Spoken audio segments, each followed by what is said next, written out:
Merci beaucoup et merci aux organisatrices, de m'avoir, conviée à présenter les résultats de la surveillance du réseau Vigimic. Donc le réseau Vigimic, c'est un réseau qui cible, les mycoplasmoses des ruminants en général et pour cet après-midi, j'ai donc fait, je me suis limitée, aux caprins. Le réseau, il existe depuis plus de 20 ans maintenant et il est piloté au niveau de l'ANSES, donc là où je travaille. Pour cette présentation, je vais démarrer sur quelques généralités sur les mycoplasmoses caprines et leur diagnostic, afin que vous puissiez avoir tous les éléments pour, comprendre ce qui se fait dans le réseau. Donc je passerai ensuite à la présentation du réseau de surveillance, en ayant ce focus sur les caprins. On parlera ensuite vraiment des résultats de la surveillance avec les aspects épidémiocliniques et puis les aspects d'antibiorésistance. On aura enfin un petit mot sur l'intérêt de l'approche de séquençage génomique complet dans la surveillance des mycoplasmes pour terminer et conclure. Donc les mycoplasmes sont considérés comme des bactéries minimales ou des bactéries évoluées qui auraient perdu une partie de leur génome. Le genre Mycoplasma est un genre qui comporte qui compte de nombreuses espèces et qui affecte de nombreux hôtes différents, l'homme, les ruminants bien sûr, mais aussi d'autres espèces comme les reptiles, les carnivores. Chez les ruminants, on compte une vingtaine d'espèces, donc c'est déjà beaucoup. Ce qui nous rend un petit peu la vie compliquée quand on s'occupe des mycoplasmes, c'est qu'on a bien sûr des espèces pathogènes, mais aussi d'autres espèces qui sont considérées comme opportunistes ou commensales ou encore des espèces pour lesquelles on n'a pas vraiment d'idée de leur rôle, de leur pathogénie par rapport à l'autre. Et donc ça veut dire que pour, le diagnostic, il va falloir aller jusqu'au niveau de l'espèce. L'identification du genre Mycoplasma ne vous permet pas de conclure sur l'imputabilité d'un mycoplasme dans la pathologie observée. En ce qui concerne la bactériologie, donc ce sont des bactéries minimales, je l'ai dit en introduction. Elles ont un petit génome, donc peu de voies métaboliques, ça veut dire que leur culture va impliquer l'utilisation de milieux spécifiques et elle est fastidieuse. Ce sont des bactéries qui n'ont pas de parois, ça veut dire qu'elles sont résistantes, elles présentent une résistance intrinsèque à tous les antibiotiques qui vont agir sur la synthèse, du peptidoglycane, comme les bêta-lactamines par exemple. Et enfin, elles présentent une déficience dans le système de réparation de l'ADN, ce qui fait que ces bactéries, elles ont une capacité de variation génétique plus importante que des bactéries conventionnelles. Donc, je vais essayer de vous dresser un petit peu un panorama des espèces de mycoplasmes qu'on retrouve chez les caprins et qui sont assez nombreuses, vous allez le voir, afin que ça éclaire un petit peu mon discours sur le résultat de la surveillance juste après.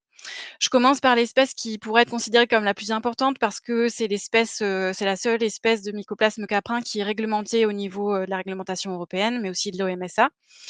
Donc, il s'agit de Mycoplasma capricolum capri-pneumoniae. C'est l'agent de la pleuropneumonie contagieuse caprine. C'est une maladie exotique, donc elle est absente du territoire français, mais je me devais de vous la mentionner. Le réseau, lui, il contribue à la vigilance contre voilà, cette espèce. Mais voilà, à ce jour, c'est une maladie exotique qu'on retrouve, au plus près en Turquie, au niveau européen. On a ensuite, ce paquet-là de 4 espèces. Pardon, excusez-moi, je mets mon pointeur.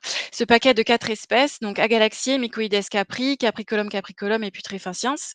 Toutes ces espèces sont impliquées dans un unique syndrome clinique, le syndrome de la galaxie contagieuse, qui se manifeste principalement par des mammites, des pneumonies et des arthrites.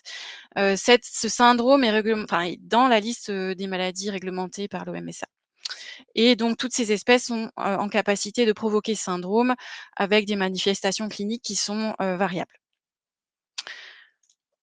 On retrouve ensuite une autre espèce, Mycoplasma ovipneumoniae. Vous voyez, elle est en 2 couleurs, ça veut dire que son pouvoir pathogène est mal caractérisé et elle est impliquée principalement dans des pneumonies. Son pouvoir pathogène est mal caractérisé parce qu'on le retrouve très fréquemment chez des animaux sains et aussi chez des animaux malades, et atteints de pneumonie. Donc on ne connaît pas très bien finalement les circonstances qui vont conduire à son implication dans une expression clinique. On a également au niveau oculaire Mycoplasma conjonctiviae qui est impliqué dans des kératoconjonctivites. Et une dernière espèce qui a pas d'importance pathologique, c'est Mycoplasma arginini qu'on retrouve un peu partout, donc dans tous les sites que je vous ai mentionnés avant et qui a pas d'implication, voilà, clinique. Donc le dénominateur commun finalement de toutes ces espèces, c'est l'affinité pour les épithéliums et c'est quelque chose qui est partagé au niveau du genre Mycoplasma. Et si on essaye de faire un résumé ou en tout cas d'en faire ressortir les dominantes pathologiques, on a donc ces 2 entités pathologiques différentes. Le syndrome à galaxie contagieuse qui est marqué par, une expression clinique variée et diverse en termes d'association de signes cliniques, mais aussi d'intensité de signes cliniques. Toutes les espèces que je vous ai mentionnées avant, il y a pas de lien entre la typologie clinique et l'espèce, impliquée dans l'affection. Et il y a cette seconde entité pathologique que sont les pneumonies, qui peuvent aussi être observées en cas d'agalaxie contagieuse, mais aussi, on va dire, en cas de pneumonie en zoonotique seule. C'est souvent en co-infection quand même avec des bactéries ou des virus et pour lesquels finalement on a à ce jour l'intervention des mycoplasmes est assez mal caractérisée. Les dénominateurs communs de ces 2 dominantes pathologiques, c'est qu'il peut exister dans tous les cas un portage asymptomatique. Comme souvent quand il existe un portage asymptomatique, il existe des conditions qui favorisent, l'apparition d'un épisode clinique. Ce sont des mycoplasmes qui sont particulièrement contagieux.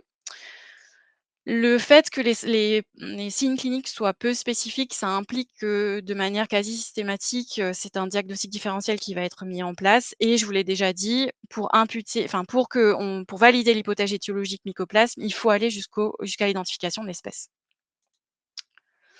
Quelques mots sur les diagnostics avant de passer vraiment aux résultats de la surveillance. Donc je vais être assez rapide là-dessus, mais c'est pour que vous ayez en main les éléments, pour comprendre ce qu'on retire de nos données de surveillance.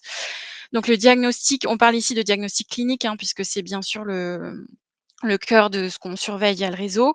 Il est majoritairement direct, PCR ou culture, c'était une des questions, qui est passée dans le chat avant, mais la sérologie est très pauvre en mycoplasme puisqu'on a uniquement une sérologie qui est spécifique de Mycoplasma galaxiae, donc on est loin de couvrir les 4 agents responsables de la galaxie contagieuse dont je vous parlais avant. Donc diagnostic direct, PCR ou culture, les 2 méthodes ont des performances très satisfaisantes en termes de sensibilité et de spécificité.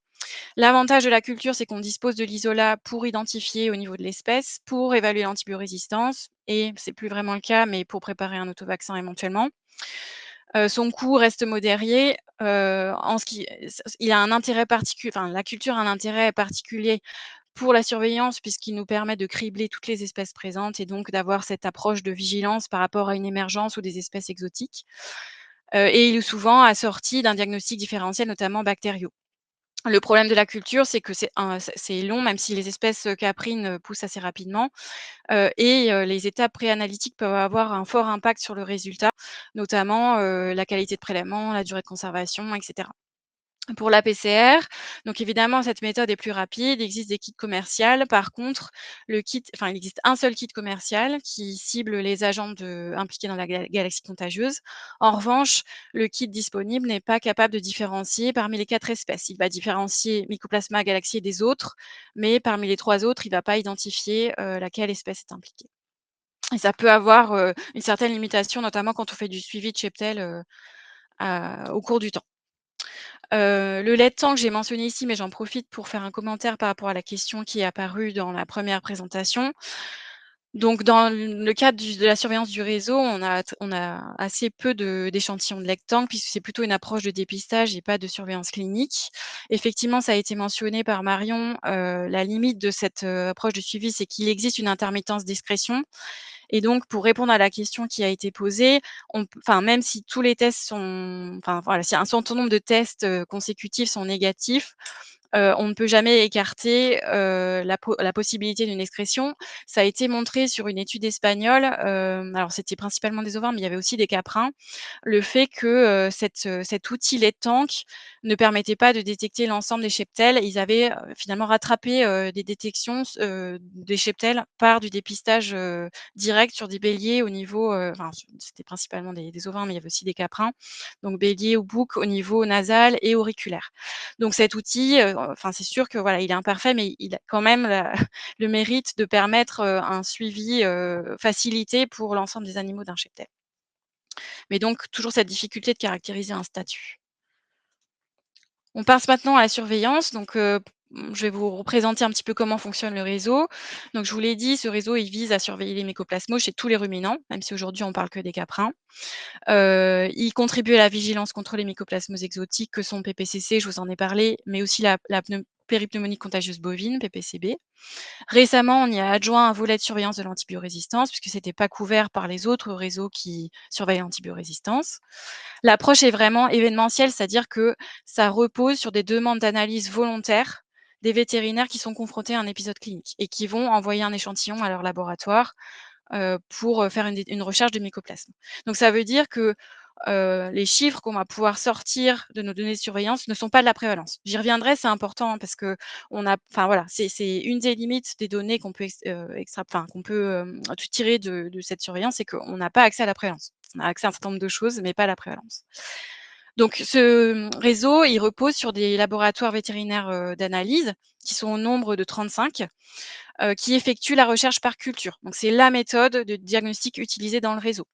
On a actuellement une initiative pour étendre cette couverture, aux analyses par PCR, mais pour l'instant, c'est développé qu'en bovin. On n'a pas travaillé sur ce volet en caprin et c'est pas fait de manière exhaustive. On a mis en place une étude pilote. La coordination, elle est faite à l'ANSES Lyon. Donc nous, on identifie les souches, on les conserve et on les caractérise sur un certain nombre d'aspects que je vais vous détailler après.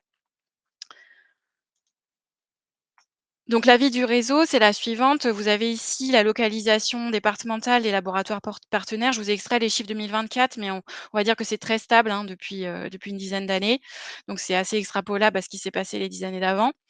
Et ça nous donne une couverture. Là, vous avez l'origine, des prélèvements, par département. Ça nous donne une couverture qui est France entière, à l'exception d'un trou là, au niveau du nord et de l'est. Donc la surveillance, en fait, enfin tous les échantillons qu'on reçoit ici au niveau de l'ANSES, c'est environ 500 échantillons par an et donc le réseau, hein, il a une vie comme, souvent les réseaux avec, voilà, un rapport, une journée technique et cetera. Je détaille pas plus. La place des caprins dans ces échantillons est la suivante. Donc là, pareil, je vous ai mis les chiffres 2024, mais c'est extrapolable, aux 10-15 années précédentes. Les caprins représentent près d'un tiers des échantillons reçus. Donc vous voyez, c'est quand même pas négligeable. On a une majorité d'échantillons bovins et aussi, voilà, près de 20 d'échantillons ovins, aussi un petit peu de faune sauvage. Ça veut dire quoi en termes d'échantillons? Ça représente entre, donc vous avez ici là le nombre d'échantillons reçus sur les on est remonté quasiment jusqu'aux origines du réseau et le nombre de départements pardon, d'origine. Donc ça représente entre, 35 et 45 départements d'origine et entre 150 et 200 échantillons par an. Si on regarde au niveau géographique, donc vous avez en vert là les densités des effectifs caprins, hein, d'après les données d'Agreste et les ronds jaunes donc représentent l'origine et le nombre de prélèvements par département pour 2024. Donc vous voyez qu'on couvre, bon grosso modo, une bonne partie des départements qui présentent des effectifs caprins, recensés par Agreste.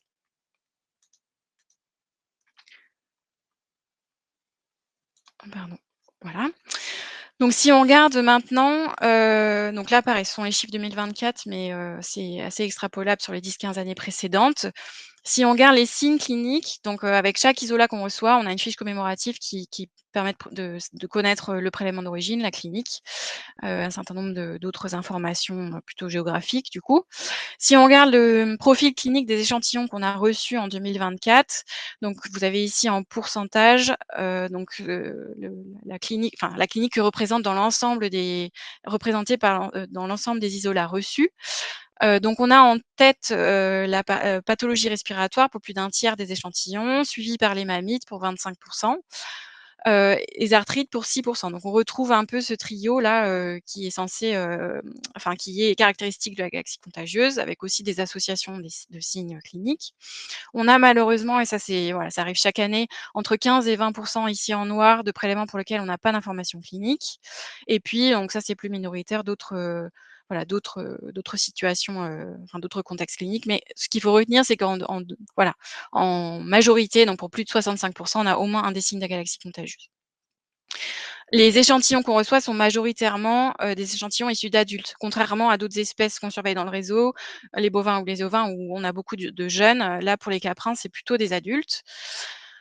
Si on regarde ici, je vous ai représenté la fréquence, enfin la part des différents signes cliniques dans les échantillons caprins reçus au cours du temps. Donc vous avez en orange l'arthrite, en rouge les mammites et en bleu les pathologies respiratoires pour voir si en gros on a toujours cette tendance, ce trio de tête est toujours maintenu ou si on a des fluctuations. On voit que sur les dernières années, on a eu plutôt, la pathologie respiratoire en 1 et les mammites en 2. Mais vous voyez, voilà, sur 2023, ça s'est inversé.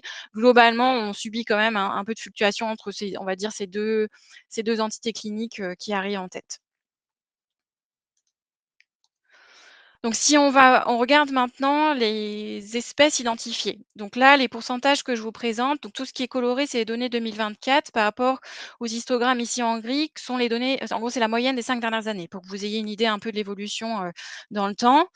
Il s'agit des proportions relatives de chaque espèce dans l'ensemble des échantillons qu'on reçoit. Donc une fois encore, ce n'est pas de la prévalence, c'est vraiment une part de chaque espèce, la part de chaque espèce dans tout ce qu'on reçoit au niveau du réseau. Donc en rouge, vous avez les 4 espèces dont on a parlé au début qui sont impliquées dans la galaxie contagieuse Caprine. En tête, on retrouve Mycoides capri et ça, c'est retrouvé classiquement, de manière systématique chaque année. Puis on retrouve ensuite, donc pour presque près d'un tiers, hein, des souches qu'on reçoit en caprin. On retrouve ensuite les 3 autres espèces avec des pourcentages, beaucoup moins élevés puisqu'on tombe à 10 ou en dessous. Alors ça a tendance à plus fluctuer selon les années, mais globalement, vous pouvez retenir que, voilà, on a 30 de Mycodes capri et le reste est beaucoup moins fréquent. Avec, en dernier, Mycoplasma galaxy qu'on retrouve quand même beaucoup moins chez les chèvres. Autre chose à mentionner, donc, Mycoplasma ovoid dont je vous ai parlé au début, qui est impliqué dans ces pneumonies en zootique, on le retrouve entre 15 et 20 chaque année, donc c'est quand même non négligeable sur des tableaux respiratoires et vous voyez, c'est assez stable, voire en augmentation ces dernières années. Et par ailleurs, les autres espèces, donc qui sont en bleu, sont des espèces qui ont pas vraiment d'implication pathologique. Arginini, je j'ai pas décrit toutes ces espèces au début, mais ces espèces-là sont retrouvées au niveau de l'oreille et voilà, ce sont vraiment des espèces, qui sont commensales, quoi, qui font partie du microbiote. On a ici, je vous le mentionne juste et ça c'est régulier, hein, chaque année, on retrouve des mycoplasmes qui sont plutôt présents chez d'autres espèces de ruminants. Donc là, c'est le cas pour Bovis qui est plutôt retrouvé chez les bovins, qu'on retrouve, on va dire accidentellement, en tout cas dans des conditions particulières, qui passent, la barrière d'espèces, sans qu'on sache vraiment alors là, c'était dans un cas de pathologie, mais sans qu'on sache vraiment s'il est impliqué ou non dans de la pathologie, au niveau caprin.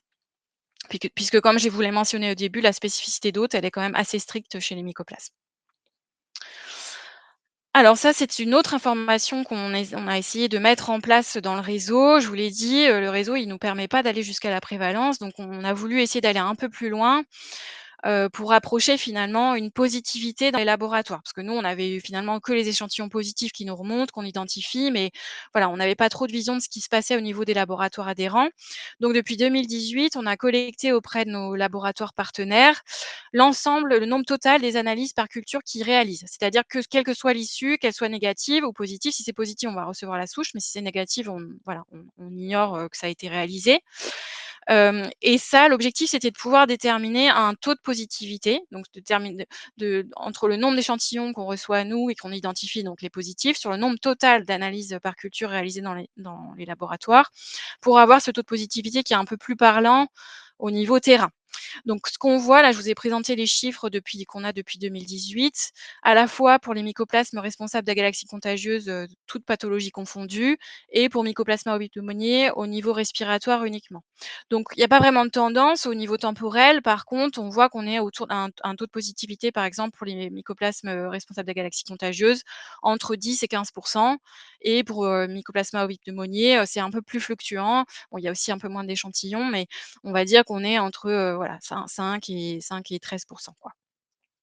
Donc voilà, pas vraiment de tendance, mais ça nous permet d'avoir un indicateur plus pertinent par rapport à ce qui se passe vraiment au niveau du terrain et du diagnostic, quoi.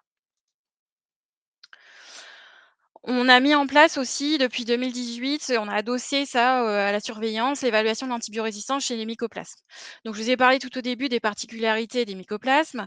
Je ne l'ai pas dit, mais du coup, une des particularités et qui nous embête bien, c'est qu'on ne peut pas faire d'antibiogramme. Donc ça ne marche pas. Donc on est obligé de déterminer des CMI avec une méthode, particulière qui est assez lourde, qui consiste en gros, l'utilisation de milieux gelosés avec des concentrations croissantes d'antibiotiques. Donc c'est voilà, c'est complexe, c'est bien adapté à tester un grand nombre de souches. Enfin, un grand nombre, c'est relatif, mais en tout cas, c'est pas tellement adapté à un diagnostic individuel. Nous, on teste entre 20 et 60 souches par essai. Ça, c'est embêtant de ne pas pouvoir faire d'antibiogramme parce qu'on est complètement hors cadre, du décret sur la prescription des antibiotiques critiques. Mais grâce à ces données générées par le réseau, on est un peu moins ignorant par rapport à ce qui se passe au niveau in vitro, de l'antibiorésistance des mycoplasmes. Donc on a mis en place cette surveillance. On a commencé par faire un bilan, sur chaque espèce d'intérêt, sur les années, on va dire passées et puis depuis 2018, chaque année, on teste une cohorte de souches par espèce pour évaluer leur niveau d'antibiorésistance in vitro par rapport à un antibiotique par famille. Antibiotique bien sûr utilisé, ayant une indication de traitement pour les mycoplasmes. L'autre élément qui nous gêne pour, interpréter ces données, c'est qu'il n'existe pas de seuil d'interprétation clinique, sensible, intermédiaire, résistant, comme on l'a pour d'autres bactéries. Ça n'existe pas pour les mycoplasmes vétérinaires, donc ça veut dire qu'on ne peut pas vraiment faire le lien de manière, sûre et confortable entre une donnée de CMI, donc une donnée d'antibiorésistance in vitro et une probabilité d'efficacité, d'échec ou de enfin une probabilité pardon d'efficacité ou d'échec thérapeutique. On n'a pas ce lien en fait. Donc on peut le faire pour des cas extrêmes avec des CMI très basses ou très élevées, mais au milieu, il y a un gros flou et voilà, ces seuils n'existent pas. Donc il faut toujours rester très prudent, même par rapport aux données que je vais vous présenter. Ça ne voilà, c'est vraiment des données de CMI in vitro et à ce jour, on ne peut vraiment enfin, on ne peut qu'en rester là, quoi. Donc, je vais essayer de vous dresser un panorama résumé, de ce qu'on sort de ces données d'antibiorésistance. Là, je vous présente les données de 2024, mais c'est pareil, il n'y a pas eu d'évolution, majeure, depuis qu'on a, démarré cette surveillance. Donc ça, vous pouvez considérer que c'est à peu près représentatif de tout ce qui s'est passé dans les années d'avant. Je vais commencer par les espèces responsables de la galaxie contagieuse caprine. J'ai pas inclus Mycoplasma agalactiae parce qu'on a un petit peu moins de souches, mais je vous expliquerai après rapidement, ce qui se passe pour cette espèce. Donc pour vous expliquer la représentation qui est un peu peut-être inhabituelle pour des CMI, mais c'est lié à notre approche méthodologique aussi, particulière. Donc vous avez ici, la les valeurs de CMI, donc les concentrations, minimales inhibitrices, pardon, en croissante et vous avez ici les résultats par cohorte avec finalement la part de chaque cohorte, la distribution de la part de chaque cohorte sur cette, échelle de CMI, donc qui va des plus basses aux plus élevées. Et ici, vous avez la molécule concernée, une par famille, je vous l'ai dit au début. Donc je vous ai mis surtout les antibiotiques sur lesquels il se passe quelque chose ou en tout cas on a quelque chose à signaler. Donc pour ces 3 antibiotiques-là, 3 familles, les macrolides, les lyncosamides et les tétracyclines, on a globalement une population dominante à CMI basse, mais quelques souches qui se décalent et qui vont vers des valeurs de CMI un petit peu plus élevées. Pour l'enrofloxacine, donc représentant des fluoroquinolones, les CMI sont basses pour toutes les souches et pour la spectinomycine, donc là on suspecte une résistance intrinsèque. Les CMI sont globalement modérés à élevés pour cet antibiotique et pour cette famille d'antibiotiques. Pour Mycoplasma agalactiae, globalement, on retrouve exactement les mêmes résultats. Je ne vous les présente pas en détail, mais c'est la même chose, à l'exception que pour la spectinomycine, on a des CMI basses pour l'ensemble des souches. Mais de la même façon et pour ces 3 familles d'antibiotiques, on a une population, dominante à CMI basse et quelques souches qui se décalent. Un mot sur je vous ai dit, on n'a pas de seuil, d'interprétation clinique, donc on est un petit peu limité dans l'interprétation. Il y a quelques années, dans le cadre d'une thèse vétérinaire, on a essayé de regarder, on a enquêté 30 foyers pardon, qui étaient, récemment, foyers d'agalaxie contagieuse caprine et on a essayé de voir, essayer de quantifier avec, voilà, un certain enfin, via l'enquête, l'efficacité des traitements antibiotiques qui avaient été mis en place dans les élevages pour essayer finalement de voir si, rien ne marchait ou si on avait une situation un peu plus contrastée que ça. En tout cas, voilà, avec des données un peu plus quantitatives. Ce qu'on a sorti de cette étude, c'est que globalement, on avait des situations très contrastées, c'est-à-dire à peu près, autant de situations dans lesquelles ça marche pas que des situations dans lesquelles c'était pas si mal. On n'a pas réussi à identifier de lien, pardon, avec l'importance de l'atteinte, c'est-à-dire vraiment l'intensité des signes cliniques ou la taille des cheptels, par exemple. Et par ailleurs, ce qu'on a observé, c'est que les souches concernées, en cas d'échec thérapeutique, n'avaient pas forcément un profil, résistant in vitro. Donc on n'avait pas de corrélation entre ce qu'on observait in vitro, de ce qu'on observait, au niveau, du cheptel. Je passe maintenant aux données de surveillance de l'antibiorésistance de Mycoplasma oryzomyces très rapidement. Donc vous vous rappelez, celui qui est impliqué dans la pathologie respiratoire. Donc là, les familles sur lesquelles il se passe quelque chose, on retrouve les macrolides et lyncosamides avec, une population à dominante sensible et quelques souches à segments augmentés. Pour le chlorphénicol, on a des CMI qui sont plutôt modérés, donc ça fait partie de la zone où on ne sait pas très bien interpréter. Et donc, enrofloxacine pardon et spectinomycine, furoquinolone, aminoside, là on a des CMI basses pour toute la population. Alors, un mot avant de terminer sur, les approches, de séquençage génomique complet ou NGS pour la surveillance. Donc c'est des choses qu'on a déjà mis en place depuis plusieurs années pour d'autres espèces, de ruminants, notamment sur les bovins, chez Mycoplasma bovis, ça marche très bien pour identifier, même si je vous ai dit que les mycoplasmes avaient cette capacité voilà, à accumuler des mutations et cetera. Hem, on identifie clairement des lignées et on peut vraiment travailler sur, identifier des liens épidémiaux sur les souches, entre les souches sur Mycoplasma bovis. Par contre, donc on a essayé de faire la même chose sur Mycoplasma mycoides capri. Vous vous rappelez, c'est celui qui est le plus fréquent, enfin qui a la part la plus importante dans les souches caprines qu'on reçoit.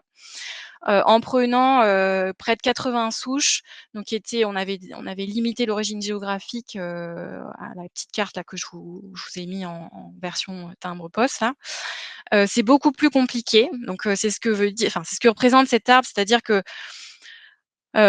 au cours du temps, on n'identifie pas de lignée, les branches, enfin, il y a une diversité extrêmement importante. Donc dans les couleurs claires, vous avez en gros l'origine géographique et les couleurs bleues, c'est l'origine étrangère. En gros, il y a à peu près autant de diversité au niveau national au niveau mondial.